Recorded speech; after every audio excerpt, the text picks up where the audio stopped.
What's happening, Saints fans? Welcome into another edition of Saints Now by Chat Sports. As always, I am your host, Trace Girouard. Thank you so much for tuning into today's video. For the show, we're going to dive into the latest mock draft from NFL Draft. I don't know how to call him an expert, but NFL Draft Analyst Mel Kiper Jr. as he released another mock draft ahead of the NFL Combine. So let's go ahead and waste no time. Here is how the first 8 picks shook out in Kiper's mock. So Abdul Carter actually going number 1 in this one, whereas the Titans in other mock drafts have been taking Travis Hunter, or they've been taking a quarterback between Shedeur or Cam Ward. So you see, things keep moving. Ashton Jeanty at number 6, Mason Graham at 5, Will Campbell at 4, Shedeur at 7. I mean, I'll just say it right now, there's a handful of really good options on the board. So let me just get your takes before I give you mine. Which one are you picking? Tyler Warren, Tet McMillan, Will Johnson, or Josh Simmons? Type 1, 2, 3, 4, or in the comment section. Can't wait to hear what you guys have to say.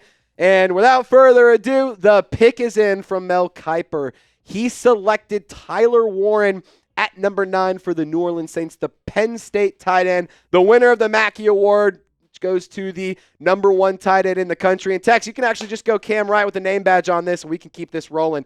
We do have a little bit of information from Mel Kiper about Tyler Warren, saying he's a very fun player to watch, and he can do a little bit of everything. And honestly, I really like the idea of adding a player like Tyler Warren. He is a very talented prospect. He has a lot of pedigree. The size is off the charts. And, I mean, as Mel Kiper points out, you can line him up anywhere along the offense. It's absolutely incredible how versatile he is. And no matter where he was, he made plays for the Penn State Nittany Lions, racking up over 1,200 receiving yards on 104 catches. Tyler Warren has sure hands and the ability to pile up yards after the catch. So let's get to know Tyler Warren a little bit more as a draft prospect, 6'6", 257 pounds. He's an absolute behemoth of a human being. And you know, I look to this size profile and I think, oh my goodness, I really want to see him in the red zone. You know, it is pretty interesting. 6'6", 257. You want to know who has a not exact profile, but similar? Jimmy Graham. He stands at 6 foot. I'm just making sure I have this correct. Yeah, he stands at 6'7", 265 pounds. So just barely a little bit bigger than Tyler Warren, and we know how good of a player Graham was for the black and gold. A lot of production for Tyler Warren. You can line him up anywhere. He's very talented as a pass catcher. That being said, you got to acknowledge the fact that you do need to see some improvement in run blocking. But, you know, in terms of being an offensive weapon, absolute legend, absolutely great selection. That being said, if you want him to be like a all-do-it-all tight end, maybe not the route you want to go just because the run blocking could get a little bit, or could use a little bit of improvement. But Mel Kiper continued to say that Juwan Johnson's hitting free agency, and obviously Taysom Hill's recovering from a torn ACL. Tight end is a big-time position in need for the New Orleans Saints. New coach Kellen Moore has traditionally leaned on the tight end position with his offenses as well. So, you know, just a couple things I want to get into and just kind of a couple opinions I have. That's a good pick, in my opinion, in terms of tight end. I don't know if I would have done it at number 9. Just my take. I'll tell you exactly what I would have done here in a second. But just to finish off my opinions here, I like the idea of Tyler Warren. I think he is a good football player. Dallas Goedert was a very prominent part of the offense in Philadelphia. And, you know, we also saw reports from John Hendricks coming from the Combine that the Saints view tight end as a big-time need. So that is something worth considering. That's something worth mentioning. And, you know, I think tight end is a big-time position in need. But who would I have picked? I'll let you know here in just a second. But really quick, got to tell you guys about the best sponsor in the whole wide world. It's Tushy Bidets. I absolutely love Tushy. You want to know why? Because they help clean up a crappy situation. And quite frankly, the New Orleans Saints should probably put a handful of these in the locker room because they're in a pretty crappy one if you don't, if I do say so myself. Me in January, I was saying, man, I'm going to eat more veggies. I'm going to go work out more. And, you know, I'm going to get to bed a little bit earlier. However, now we're here in February, and I'm just saying, man, I would just wish my asshole would stop burning when I go to the bathroom. So I'll tell you what, Tushy Bidets, they help clean up after all my bullshit. And I've told you about Tushy before, but let me tell you about the Tushy Wave bidet. It took me only about 10 minutes to install, and I've been able to save a lot of money on toilet paper. And gonna just keep it real with you, I feel so squeaky clean. I can't make it up. Some of the guys here at Chat Sports have literally hit me up to come over to my apartment just to take my Tushy Wave bidet for a ride. Installation is super easy. Quite literally anybody can do it, including a Falcons fan. And it gives you 2-in-1 benefits: reducing irritation, preventing micro tears with soothing water instead of scratchy toilet paper or damaging wet wipes. Every Hello Tushy bidet comes with a 30-day hassle-free return and a 12-month warranty. There's still time to get your ass right for life. For a limited time, our listeners get 10% off their first bidet order when you use code CHAT at checkout. That's 10% off your first bidet order at hellotushy.com with promo code CHAT. That is a limited time offer, so use the link in the comments and description of this video. Shout out to Tushy. Keep that hiney shiny.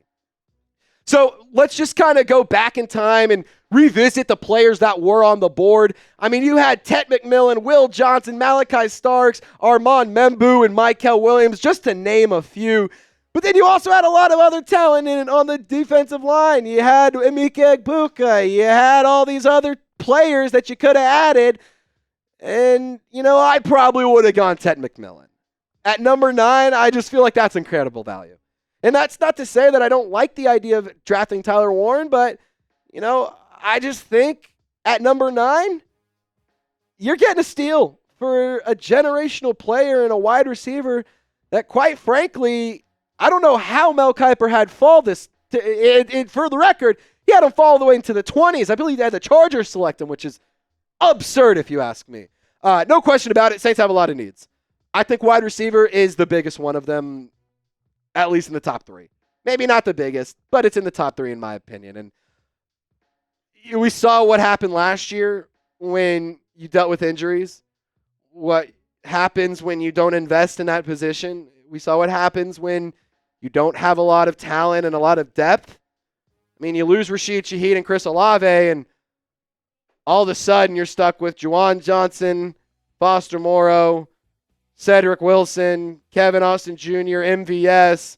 Bub Means wasn't even healthy for the whole season. Like, the Saints receiving leaders, it wasn't good.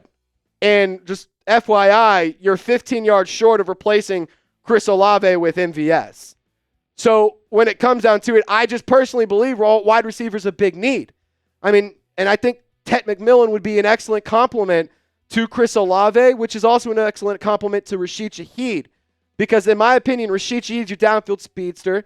You can have Chris Olave be your route running technician, and Tet McMillan's your physical, big-bodied receiver who dominates over the middle. I think that wide receiver is a big-time need, and quite frankly, the Saints have to add to that position this offseason. Mickey Loomis has said multiple times they're going to be active in free agency. Maybe not making a lot of splashes, but they're going to be active. They got to add wide receivers in free agency. They have to add wide receivers in the draft. So if you agree with me, just type WR down in the comment section. And again, depth was a big concern at the wide receiver position in 2024. I mean, you didn't get a full season from 3 out of your top guys. Chris Olave, Bub Means, Rashid Shaheed, none of those 3 players were lined up or were suited up all year. And for what it's worth, these are the only 6 players you have under contract this upcoming season.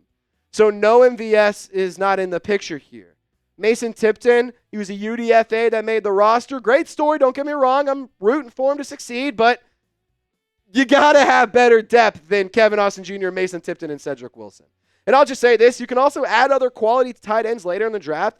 I'm not saying you have to wait till day 3, but maybe you go get Tet McMillan in this mock draft here for Mel Kiper. Maybe you go and draft Tet McMillan at 9, and then in round 2, you go with one of these guys if they're available. I mean, to be totally honest, you could get a couple of these guys maybe even in round 3. I'm not going to say round 4, but shoot, maybe. I mean, Harold Fannin, absolute stud of a receiving tight end. Colston, Loveland, Gunnar Helm, Elijah Arroyo, Mason Taylor, all of those are really good options. And all of those players could add a new element to the Saints offense, and all of those players could be quality weapons in Kellen Moore's scheme. Just to round things out, my final thoughts are that I like the Tyler Warren pick. I really think that he could be an excellent weapon for the New Orleans Saints. And we also know for a fact that tight end is a big need. Look at what the Raiders did with Brock Bowers last year. Over 1,000 yards receiving.